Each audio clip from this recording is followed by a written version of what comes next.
mwanamke anafumaniwa, ninaamini kwamba hakuletwa kwa amani, aliletwa kwa fujo, alipigwa, alisukumwa. Nataka niamini teke la mwisho ndio lilimwangusha miguuni pa Yesu. Kuna kitu kimekusukuma hadi ukaamua kwamba mimi nitaokoka, mimi nitamfuata Mungu. Huwa siaibiki kusema nilikotoka. Siangalii siku hizi na keti na kina nani. Siangalii siku hizi na kula na kina nani.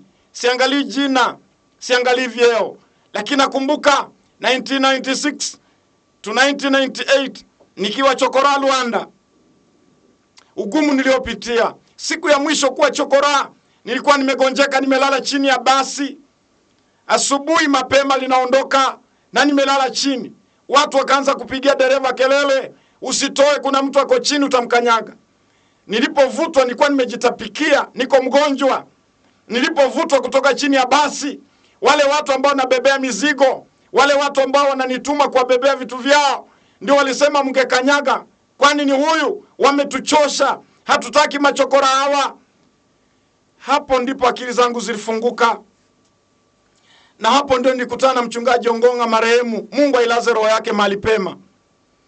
Kuna kitu kilinisukuma kwa Yesu. Nilijiuliza, iwapo niliokuwa nakula nao, niliobebea mizigo, waliokuwa wananisifu, wanasema kwamba nikanyagwe, hivi sina afya nzuri, nimegonjeka, nimedhoofika, na wanasema nife. Kuna kitu kilinisukuma kwa Mungu. Kuna kitu kilinisukuma kwa Mungu. Wanaambia watu si njaa, si ukosefu. Si ukosefu. Alinijalia nikarudi kusoma Mungu. Alinijalia nikafanya kazi. Nilijiuzulu mwenyewe kazi KRA, Kisumu Airport. Nikiwa kwa ofisi ya revenue, niliacha kazi mwenyewe. Kwa akili zangu timamu, nilipokumbuka aliyeniokoa ni nani. Kuna kitu kimekusukuma kumfikia Yesu leo hii. Wenda ni kansa, wenda ni kifafa, wenda ni vita. Teke la mwisho lilisukuma huyu mwanamke akaanguka miguuni pa Yesu. Asubuhi ya leo labda umefika kwa mwisho ukuta, umeanguka miguuni pa Yesu. Ahimidiwe Mungu leo hii. Unaposikiza neno hili, uko miguuni pa Yesu. Under your feet, Lord, may I receive mercy.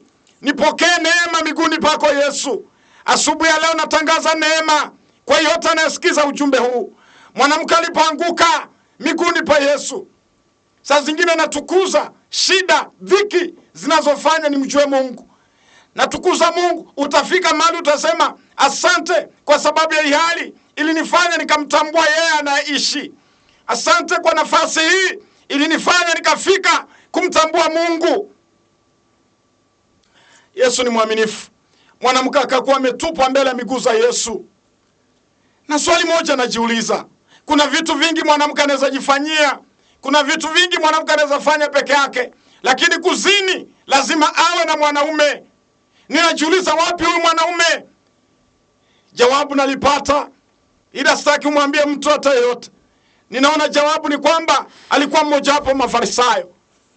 Farisayo ni watu ambao wanajua neno la Mungu, wanajua Torati, wanajua sheria, lakini wanakosoa nguvu za Mungu, wanakosoa matendo ya Mungu, hawaamini ishara na miujiza za Mungu. Mafarisayo, huenda huyu mwanaume alikuwa mmoja wa Mafarisayo, ndio maana walimficha, hawakutaka waingie katika dosari. Mwanamke hazizini peke yake, lazima alikuwa na mwanaume. Leo hii labda wamekugeuzia makosa, inaonekana wewe ndio mbaya, inaonekana kwamba wewe ndio ustahili, wanasema kwamba wewe ndio ulianzisha, labda wewe ndio ulifanya, na unajua kwamba si mimi, kuna mtu alinihusisha ama nimetajwa tu. Asubuhi ya leo tuko miguuni pa Yesu.